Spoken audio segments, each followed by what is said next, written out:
come again, sir? You are lying! Even if that I am fully aware that I am no longer a member of this committee, I feel I have to contribute something for the benefit of everybody. I saw the title of this resolution, Mr. Chair. It is an inquiry in aid of legislation. And I think this committee is perfectly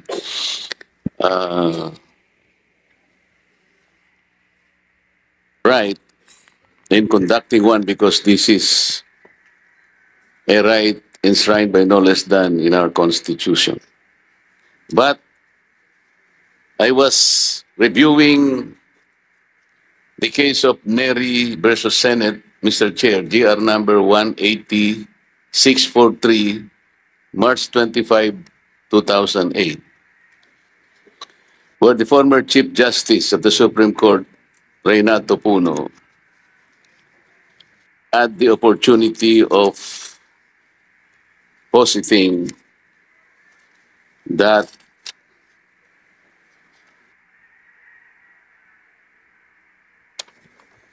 there are two requirements for the valid exercise of the legislative power of inquiry. First, the existence of a legislative purpose. I think this is very important, Mr. Chair, because, well, this is a position taken by the former Chief Justice, and I believe there is no contrary opinion presented by any other legal luminary. So I believe that this still stands. May I first inquire whether there is the existence of a legislative purpose in conducting today's hearing purposely to process the existing resolution as presented today by the committee. Oh, anybody from the members who want to answer the query? Congressman Suman, Vice Chair Luis Lo.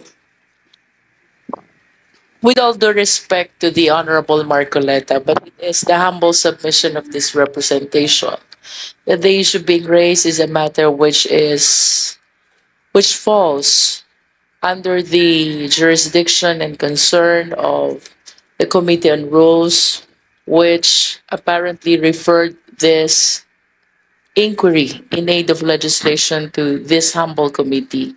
So, with all due respect, Honorable Marcoleta, I believe that the discussion of this concern is already moot and academic in as far as the Committee on Public Account is concerned.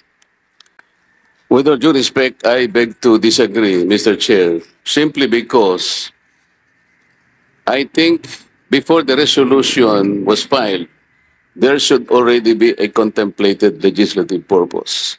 That was the postulate given by no less than the former Chief Justice. The reason being that if there is no legislative purpose, we will be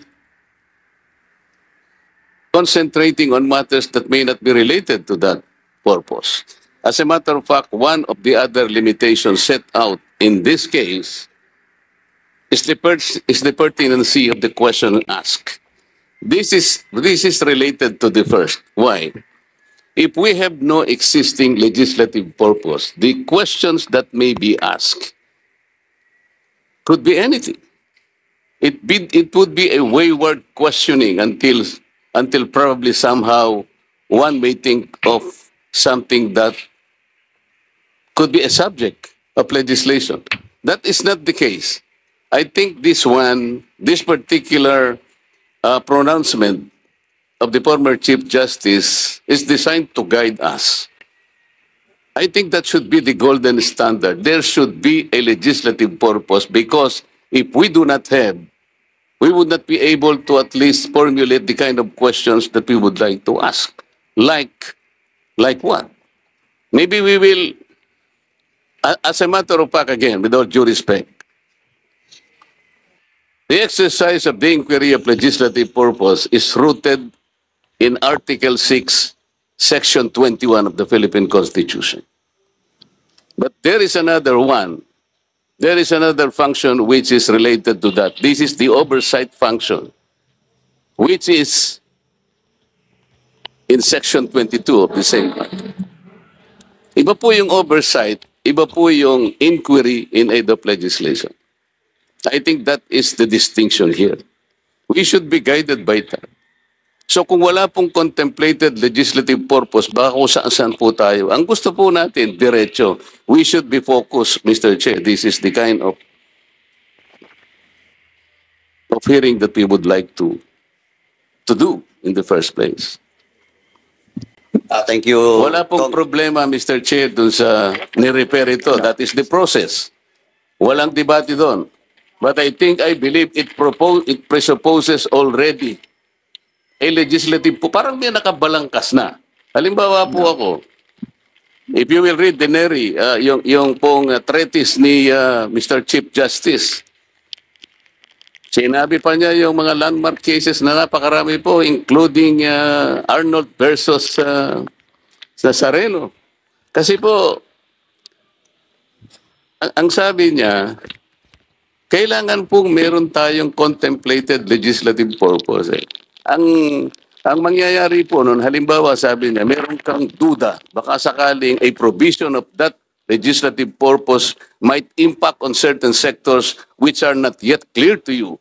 So, ang sabi niya, you should ask people by way of an inquiry. Kaya po tatawagin natin ang mga taong ito, katulad ng ginagawa natin ngayon, to help us complete and satisfy all the provisions of a contemplative legislative purpose. So kung wala po yun, Mr. Chair, baka po umaba lang, sayang po yung panahon. Ang pagtatanong, iba-ibang ganun, like po nang nangyari sa maraming pagkakataon, Mr. Chair. Pabalik-balik hanggang sa... Yun lamang po ang aking worry, Mr. Chair. Wala pong ibang intention kung di makatulong tayo, focus, at para madali po natin kung may gagawin tayong legislative mga panukalang batas, kailangan nandito na po, wag natin pong ilagay yung kalesa na nauuna po sa kabayo, Mr. Chair. Salamat po. Thank you for that manifestation, Congressman Marcoleta. And you want to please, Vice Chair. Thank you, Mr. Chair. I agree with Congressman Marcoleta that that is the intent of that decision. But, Mr. Chair, as correctly stated by Congresswoman Luistro, that should have been taken up with the Committee on Rules.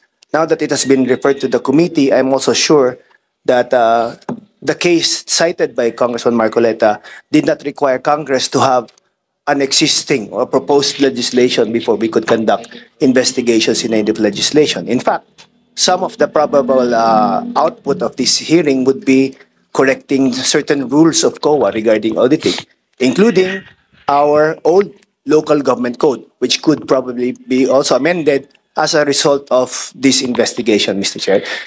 What he was saying was right, Mr. Chair, in a sense that the investigation must lead somewhere, and that somewhere must be in a form of legislation. So I agree with Congressman Marcoleta, but at the same time, this investigation is not for any other purpose other than pursuing probable legislation, Mr. Chair. Thank you, Vice Chair Flores. If I Sir, just... sandali po, please, before you speak, Congressman Marcoleta, please wait to be recognized by the chairman. Let me speak. Congressman Marcoleta, please wait to be recognized by the chairman. Let me acknowledge the presence of Representative Romeo Ismumo, representing First District of Surigao del Sur. Thank you, sir. This will be the last note, then the chair will speak with regards to the query or manifestation made by Chairman Congressman Marcoleta. Please proceed. I will give you 3 minutes for that purpose, Congressman Marcoleta. Please proceed. Thank you, Mr. Chair. It is precisely the reason why there should be a legislative purpose, Mr. Chair. Yung pong ating gagawin, it's not for a possible lead to a legislation that might be taught later on. Hindi po yung afterthought eh. Ang sinasabi po nung NERI versus Senate, yung pong kahalagahan ng legislative purpose para focus na focus po tayo. Kapag alam po natin yung purpose natin, pati the kind of questions and the persons na gusto nating tanungin, alam natin kung sinong departamentong makakatulong na sa atin because meron nang nakabalangkas na isang panukalang batas. Kung wala po yun, wayward nga po yun. So mas maganda po yung meron nang nandyan kaysa po isipin pa natin, oo nga pala, pwede palang magyari na magkaroon pa tayo ng batas sapagkat meron tayo